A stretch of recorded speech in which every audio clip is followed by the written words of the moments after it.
Hello good evening बच्चों। तो आज हम डिस्कस करेंगे बायोटेक्नोलॉजी का नेक्स्ट पार्ट जो कि है आपका रिकॉम्बिनेंट डीएनए टेक्नोलॉजी। ठीक है, रिकॉम्बिनेंट डीएनए टेक्नोलॉजी होती क्या है, किस तरह से ये बनाई जाती है, ठीक है, जेनेटिक इंजीनियरिंग में किस तरह से ये काम आती है, उसके बारे में सारा हम यहाँ पे डिस्कस करेंगे। तो आइए डिस्कस करते हैं व्हाट इज़ rDNA या फिर रिकॉम्बिनेंट डीएनए। ठीक है, बोर्ड एग्जाम में ये क्वेश्चन rDNA से भी पूछा जाता है, तो R और DNA, ठीक है, इस तरह से भी पूछा जा सकता है। तो R का मतलब क्या होगा, रिकॉम्बिनेंट। ठीक है, recombinant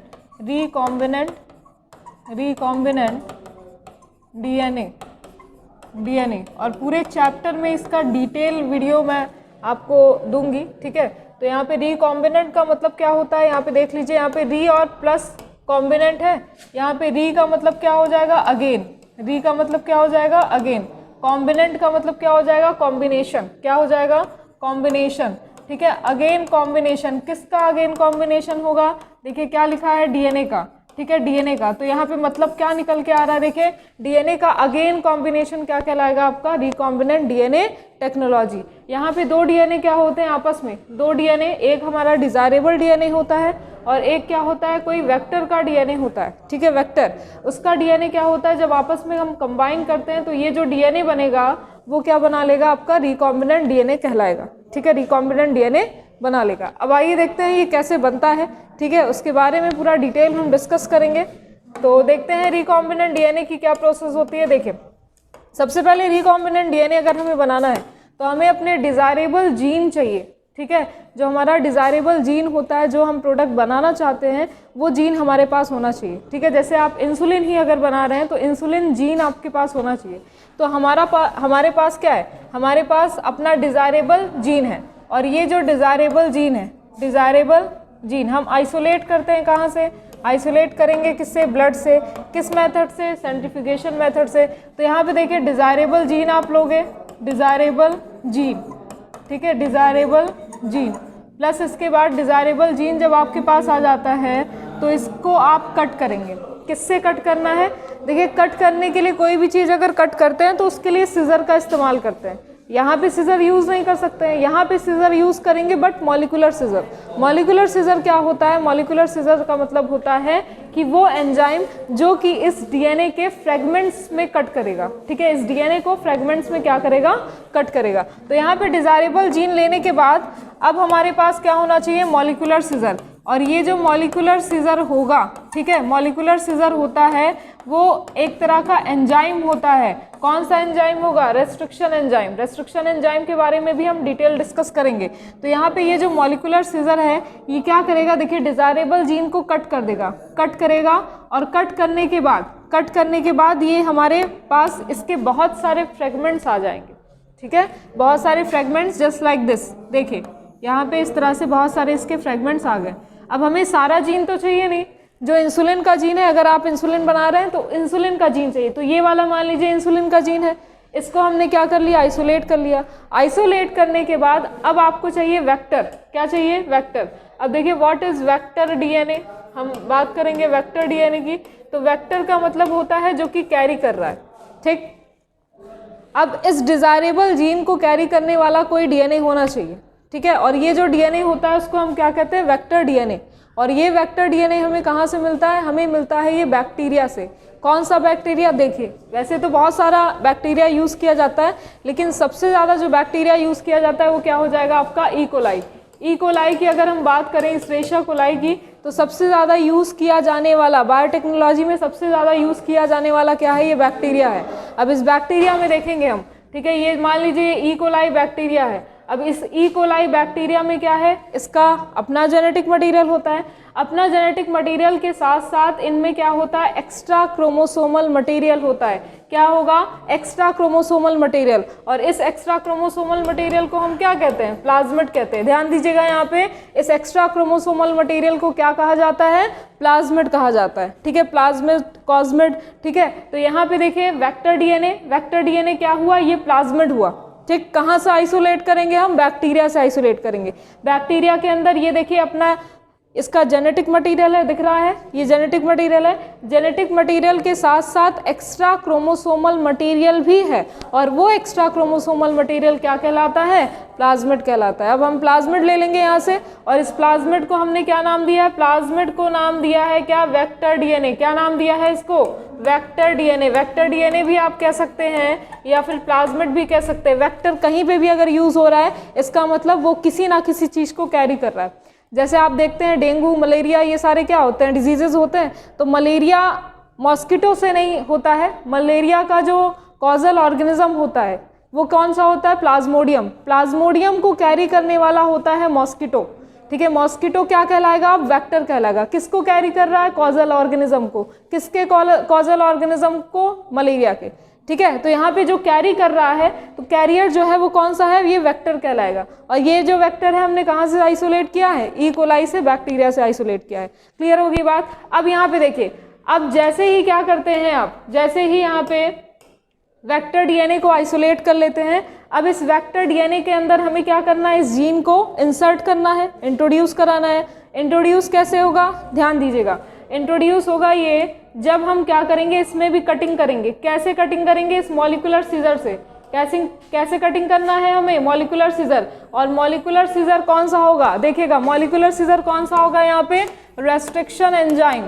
restriction enzyme. Restriction enzyme के बारे में डिटेल में डिस्कस करेंगे, ठीक है। परेशान मत होइएगा, क्या होता है रेस्ट्रिक्शन एंजाइम, कितने टाइप के होते हैं, कहाँ से कट लगाता है, सारी चीज़ें डिस्कस करेंगे। तो यहाँ पे रेस्ट्रिक्शन एंजाइम वो एंजाइम है जो कि क्या करेगा? मॉलिक्यूलर सीजर का काम करेगा। जिस तरह से इसने इस डिजायरेबल जीन को कट किया, वैसे ही क्या करेगा? ये वेक्टर डीएनए को भी कट करेगा। कट लगा दें, चलिए कट लगा देते हैं। यहाँ से देखिए कट लगा दिया हमने, ठीक है, कट लगा दिया। अब जैसे ही कट हम लगाते हैं तो ये क्या होता है? यहाँ पे देखिए वेक्टर डीएनए का पार्ट ये आ जाएगा। वेक्टर डीएनए ये आ गया हमारे पास। वेक्टर डीएनए आने के बाद, मिलने के बाद हम क्या करेंगे? इन दोनों डीएनए को आपस में कंबाइन कर देंगे। दोनों डीएनए को आपस में हमने क्या कर दिया? कंबाइन। कौन कौन सा डीएनए? एक हमारे पास डिजायरेबल जीन है और एक हमारे पास वेक्टर डीएनए है। दोनों को क्या कर दीजिए? आप कंबाइन कर दीजिए। और जब आप कंबाइन करेंगे तो with the help of ligase enzyme, ठीक है। लाइगेज क्या करता है? दो डीएनए को आपस में जोड़ने का काम करता है, ठीक है। तो लाइगेज कभी भी मान लीजिए डीएनए को अगर ऐड करना है, दो या दो से ज़्यादा डीएनए को आपस में जोड़ना है, तो वहाँ पे कौन सा एंजाइम काम करेगा? Ligase enzyme. लाइगेज एक ग्लू की तरह काम कर रहा है। ये वेक्टर डीएनए को और हमारे डिजायरेबल जीन को क्या कर रहा है? आपस में कंबाइन कर रहा है। अब ये क्या बन गया? ये बन गया आपका रिकॉम्बिनेंट डीएनए, ठीक है। दो डीएनए आपस में क्या हो जाएगा? कंबाइन हो जाएगा। इसी को हम क्या कहेंगे? रिकॉम्बिनेंट डीएनए कहेंगे। समझ में आया? फिर से देख लीजिए यहाँ पे, what is recombinant DNA technology. RDNA क्या होता है? क्वेश्चन पूछा जाता है एग्जाम में। आरडीएनए का मतलब है, आर का मतलब हो जाएगा रिकॉम्बिनेंट डीएनए। रिकॉम्बिनेंट का मतलब होता है जो कि दो डीएनए को आपस में जब कंबाइन करते हैं, जब दो अलग अलग डीएनए आपस में कंबाइन होता है तो उसको हम क्या कहते हैं? Recombinant DNA. सबसे पहले इसमें हम क्या करते हैं? डिजायरेबल जीन लेते हैं, फिर उसके बाद वेक्टर डीएनए लेते हैं। डिजायरेबल जीन को हम कट करेंगे फ्रेगमेंट्स में, और जो जीन चाहिए उसको हम आइसोलेट कर लेंगे। अब देखिए वेक्टर डीएनए जो कि हमने प्लाज्मिड जिसको कहा है, और आइसोलेट कहाँ से किया है? ई कोलाई, बैक्टीरिया से।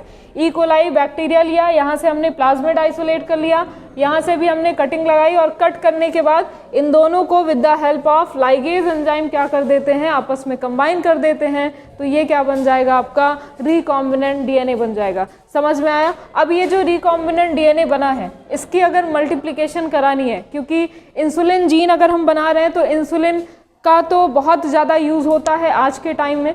तो हमें अगर बहुत सारे इंसुलिन जीन चाहिए तो हमें क्या करना है? इसको मल्टीप्लिकेशन कराना है, इसका मल्टीपल कॉपीज़ निकालना है। और मल्टीपल कॉपीज़ निकालने के लिए क्या करेंगे? हम इसको इन वीवो या फिर इन विट्रो मेथड से क्या करेंगे?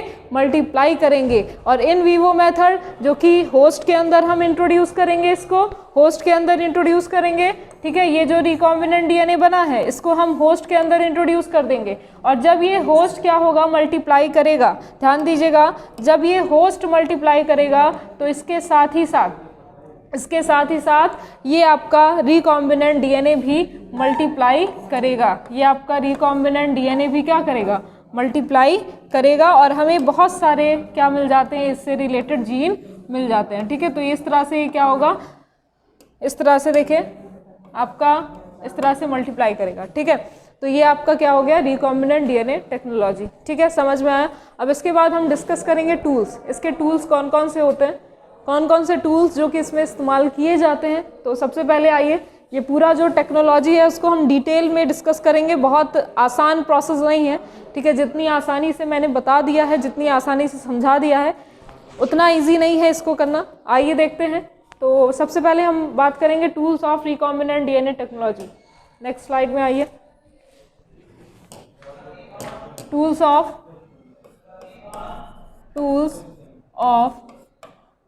Recombinant DNA technology. कौन कौन से टूल्स हैं जो कि यूज़ किए जाते हैं रिकॉम्बिनेंट डीएनए टेक्नोलॉजी में। तो सबसे पहला जो टूल होता है वो एंजाइम यूज़ किया जाता है, और उस एंजाइम को हम कहते हैं रेस्ट्रिक्शन एंजाइम। रेस्ट्रिक्शन एंजाइम के अलावा भी एंजाइम यूज़ किया जाता है। रेस्ट्रिक्शन एंजाइम यूज़ किया। सेकंड यूज़ करेंगे क्लोनिंग वेक्टर। सारी चीज़ें आपके एनसीईआरटी में दी हुई है। और तीसरा आप कॉम्पिटेंट होस्ट। तीसरा जो आपका टूल है वो क्या है, कॉम्पिटेंट होस्ट। ठीक है, तो ये थ्री टूल्स का इस्तेमाल किया जाता है किसी भी रिकॉम्बिनेंट डीएनए टेक्नोलॉजी को करने के लिए। ठीक है, तो सबसे पहले देखेंगे रेस्ट्रिक्शन एंजाइम। आइए देखते हैं रेस्ट्रिक्शन एंजाइम। देखिए रेस्ट्रिक्शन एंजाइम देखिए दो टाइप के होते हैं। फर्स्ट इज एक्सोन्यूक्लियस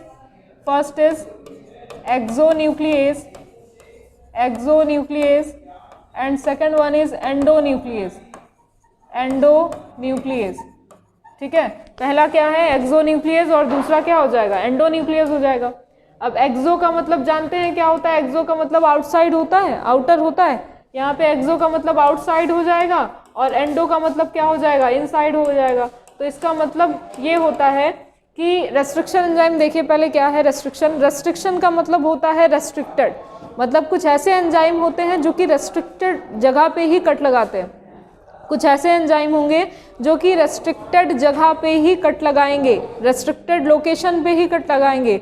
ए और टी के बीच में लगा दिया कट, ए और जी के बीच में लगा दिया, जी और जी के बीच में कट लगा दिया, हर जगह ये कट नहीं लगाते हैं।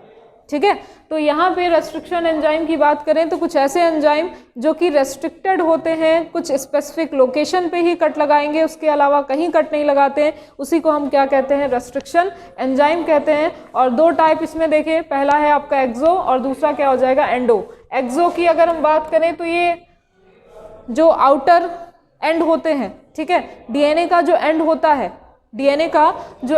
है, जैसे मान लीजिए ये क्या है, डीएनए है और डीएनए का एंड पे ये कट लगाता है, डीएनए के एंड पे, ये देखिए यहाँ पे डीएनए के एंड पे ये कट लगाता है। तो एक्सोन्यूक्लियस आउटसाइड, बाहर की तरफ कट लगाएगा, मींस एंड पे कट लगाता है। एंडोन्यूक्लियस की बात करिए, एंडोन्यूक्लियस की अगर हम बात करें तो ये अंदर से कट लगाता है, डीएनए के फ्रेगमेंट्स को कट करेगा, बहुत सारी जगह से कट करेगा अंदर के साइड। ठीक है, तो एक्सोन्यूक्लियस एंड पे कट लगाता है, डीएनए के एंड्स को कट करता है, और एंडोन्यूक्लियस क्या करेगा, अंदर की तरफ फ्रेगमेंट्स में डीएनए को डिवाइड कर देता है, कट करता है। ठीक है, अब इसके साथ साथ कुछ और भी एंजाइम है जो कि यूज़ किए जाते हैं। ठीक है, तो देखिए जैसे हमें अपना डिज़ायरेबल जीन चाहिए, डिज़ायरेबल डीएनए चाहिए, जीन चाहिए, तो डिज़ायरेबल जीन चाहिए तो हमें वो जीन कहाँ से मिलेगा, सेल से मिलेगा, किसी सेल से ही आइसोलेट करेंगे। तो यहाँ पे जो सेल होगा, ठीक है, मान लीजिए ये सेल है, ठीक है, दिख रहा है आप लोगों को, एक सेकेंड, चलिए देखिए, मान लीजिए ये क्या है, सेल है।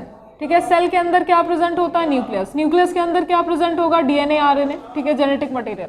तो जेनेटिक मटेरियल तो अंदर है ना, डीएनए अंदर है, जीन अंदर प्रेजेंट है। इसको कैसे निकालना है, देखिए यहाँ पे भी अगर आपको इस डीएनए को आइसोलेट करना है, इस जीन को आइसोलेट करना है, तो सबसे पहले इस प्लाज्मा मेम्ब्रेन, ठीक है, ये जो सेल की वॉल दिख रही है, प्लाज्मा मेम्ब्रेन दिख रहा है, उसको कट करना होगा। तो यहाँ पे लाइसीन एक ऐसा एंजाइम होता है, लाइसीन, जो कि इसके प्लाज्मा मेम्ब्रेन को कट करेगा। ठीक है, तो लाइसीन की अगर हम बात करें, लाइसीन एंजाइम, ठीक है, तो लाइसीन एंजाइम की अगर हम बात करें तो लाइसीन वो एंजाइम होता है जो कि इसके प्लाज्मा मेम्ब्रेन को क्या करता है, कट करेगा।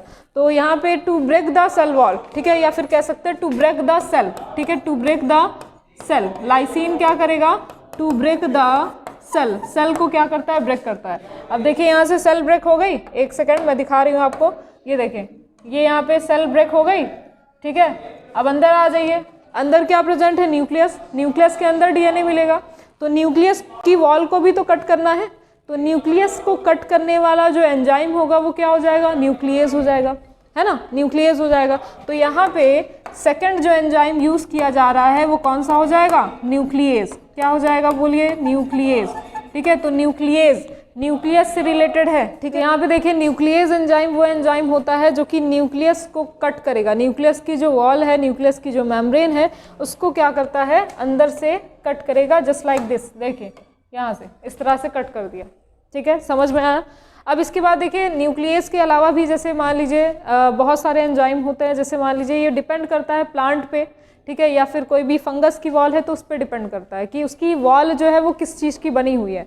जैसे अगर हम बात करें फंगस की ही बात करें, तो अगर हम फंगस की बात करते हैं तो फंगस की जो वॉल होती है वो किसकी बनी होती है, काइटिन की बनी होती है।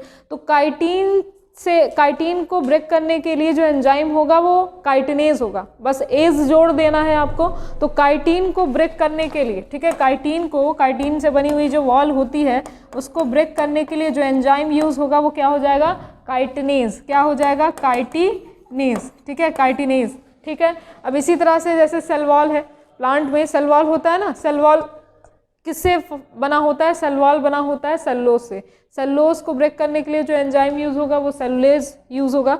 तो अगर हमें डीएनए को यहाँ से आइसोलेट करना है तो डीएनए को आइसोलेट करने के लिए पहले हमें क्या करना होगा, इनकी वॉल को, सेल की वॉल को, देन इसके बाद न्यूक्लियस की वॉल को ब्रेक करना होगा। देन इसके बाद क्या होगा, हमारा डीएनए आइसोलेट होगा, और जब डीएनए आइसोलेट होगा तो हम यहाँ पे एक्सोन्यूक्लियस और एंडोन्यूक्लियस की हेल्प से इसको हम फ्रेगमेंट्स में डिवाइड कर सकते हैं। समझ में आ रहा है। तो एक्सोन्यूक्लियस की बात करें तो ये क्या करता है, रिमूव न्यूक्लियोटाइड, ठीक है, remove nucleotide, remove nucleotide, nucleotide from end of DNA, end of DNA, ठीक है। और यहाँ पे अगर हम बात करें एंडोन्यूक्लियस, तो एंडोन्यूक्लियस क्या होता है, endonuclease is the removal of nucleotide, ठीक है, एट स्पेसिफिक लोकेशन। तो अगर हम बात करें एंडोन्यूक्लियस की तो remove nucleotide, remove nucleotide at specific location, specific location, specific position of DNA, of DNA. समझ में आ गया ये, ठीक है। ये टूल्स, पहला टूल था रेस्ट्रिक्शन एंजाइम का। अब जो नेक्स्ट टूल है क्लोनिंग वेक्टर है, क्लोनिंग वेक्टर के कुछ प्रॉपर्टी होते हैं, ठीक है, कॉम्पिटेंट होस्ट है, वो हम नेक्स्ट क्लास में डिस्कस करेंगे। इससे रिलेटेड कोई भी अगर डाउट होता है, कोई भी क्वेरी होती है तो आप पूछ सकते हैं, सब एनसीईआरटी में लिखा हुआ है आपके, ठीक है। पहले ये आपको रिकॉम्बिनेंट मैंने इसलिए बता दिया ताकि जो मैं टूल्स इसके बारे में बता रही हूँ, ठीक है, ये यहाँ पे जो टूल्स हमने आपको बताया है वो इसी में यूज़ किया जाने वाला है, ठीक है। इसी प्रोसेस को बनाने के लिए, रिकॉम्बिनेंट बनाने के लिए, रिकॉम्बिनेंट डीएनए बनाने के लिए ही टूल्स को यूज़ किया जाता है। तो यहाँ पे अगर कोई दिक्कत हो, कोई भी क्वेरी हो तो आप कमेंट बॉक्स में पूछ सकते हैं, ठीक है। Thank you.